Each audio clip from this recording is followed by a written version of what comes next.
Trump fires CQ Brown as Joint Chiefs Chairman.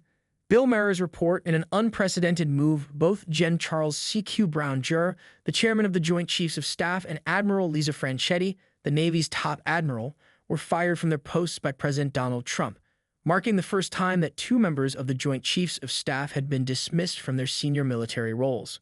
As a retired military officer, Kane will be brought back onto active duty and will have to be confirmed by the Senate in order to assume the role of the president's senior military advisor and the nation's top military officer.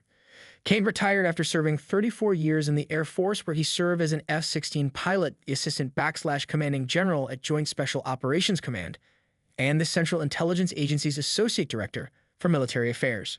I want to thank General Charles CQ Brown for his over 40 years of service to our country, including as our current chairman of the Joint Chiefs of Staff, Trump announced on his Truth Social account. He's a fine gentleman and an outstanding leader, and I wish a great future for him and his family. As chairman of the Joint Chiefs of Staff, Brown became the president's top military advisor in October 2023 and was to complete a 4-year term at the end of September 2027. He was the second African-American to serve in the role, and Franchetti was the first woman to serve as the Navy's top admiral. The role of chairman is intended to be apolitical, and by design, the chairman's 4-year term overlaps presidential election years, meaning someone serving in the role could serve in 2 different presidential administrations. Trump, as president, has the authority to remove generals and senior officers from their positions and reassign them, but if forced out of a role, officers may not find another opening available to them. Today, I am honored to announce that I am nominating Air Force Lieutenant General Dan Raisin Kane to be the next chairman of the Joint Chiefs of Staff, Trump wrote.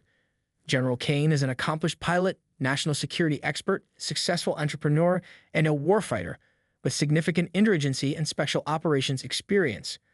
During my first term, Raisin was instrumental in the complete annihilation of the ISIS caliphate, said Trump, repeating praise of the 3-star general that he had placed since his first term after meeting him during a tour of U.S. military troops in Iraq.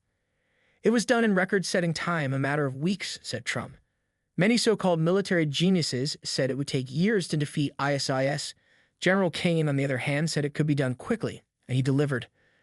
Despite being highly qualified and respected to serve on the Joint Chiefs of Staff during the previous administration, General Kane was passed over for promotion by sleepy Joe Biden, said Trump.